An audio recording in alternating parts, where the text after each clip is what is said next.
Begitu ditiupkan sangkakala, maka matilah semua makhluk. Itu yang terjadi. Kemudian terjadilah benturan-benturan kiamat, hari kiamat, dan banyak ayat Al-Quran yang lain juga menyebutkan maka planet-planet akan bertabrakan dan seterusnya. Kemudian pada saat itu manusia akan dibangkitkan dengan tiupan sangkakala yang kedua, dan turunlah hujan, gerimis tadi lalu membuat mereka bangkit. Nah, pada saat mereka bangkit ada hadis Nabi SAW yang berbunyi, riwayat Bukhari. Kata Nabi SAW, semua laki-laki akan dibangkitkan seperti ayahnya Adam, 60 siku ke langit, 27,5 meter.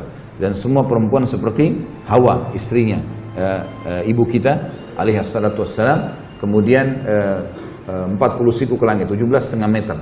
Lalu kemudian dibangkitkan tanpa baju, tanpa khitan, dan tanpa alas kaki. Lalu keluar dalam riwayat Bukhari yang lain berbunyi, Aisyah berkata, ya Rasulullah, ya, bukankah mereka bisa saling lihat-melihat? Kata Nabi SAW, bukan, hari itu bukan seperti yang kau bayangkan wahai Aisyah. Dibangkitkanlah mereka. Lalu ada riwayat lain menjelaskan, kata Nabi SAW, riwayat Imam Ahmad, bahwasanya akan setiap Nabi akan berdiri dan diikuti oleh umatnya di belakang.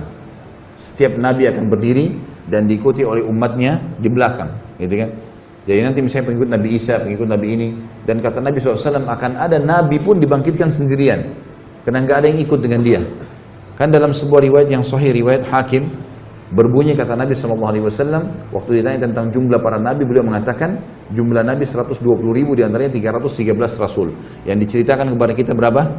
25 Nabi dan Rasul. Jadi masih banyak. Dari Rasul saja yang 313, kita cuma dapat 25, itu pun masih ada Nabi diantaranya, bukan semua Rasul. Ini jumlahnya 120.000, jadi masih banyak kita belum tahu kisahnya. Nah, sudah kita jelaskan di pasal masalah iman kepada para Nabi dan Rasul. Baik, mereka akan dibangkitkan di belakang Nabi-Nabi mereka. Kemudian para Nabi-Nabi diberikan naungan oleh Allah Subhanahu Wa Taala. Lalu manusia akan tenggelam sesuai dengan kadar keringatnya masing-masing. Kemudian pada saat itu manusia karena jenuh, maka ada di antara mereka yang datang kepada Adam alaihissalam, dan mereka mengatakan, wahai Adam, engkau ayah kami, engkau manusia pertama diciptakan. Lalu dipuji-pujilah Adam alaihissalam. Lalu mereka mengatakan, mintalah kepada Allah agar Allah datang mengadili kami. Karena Allah waktu itu lagi marah, murka, sebagaimana akan disebutkan nanti, kan? Kata, datanglah agar Allah datang menghakimi kami ke surga atau ke neraka. Karena jenuhnya manusia pada saat itu, maka mereka berharap ke neraka pun dia, padahal neraka mereka belum tahu, lebih pedih daripada itu. Maka Adam alaihissalam berkata, saya tidak mampu, saya tidak bisa. Karena hari ini Tuhanku murka, belum pernah murka sebelumnya.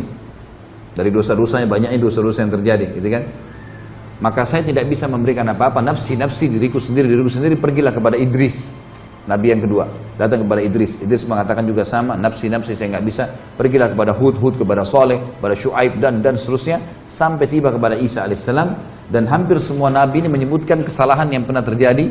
Lalu mereka mengatakan, saya tidak berani, cobalah ke fulan, sampai akhirnya tiba ke Isa alaihissalam.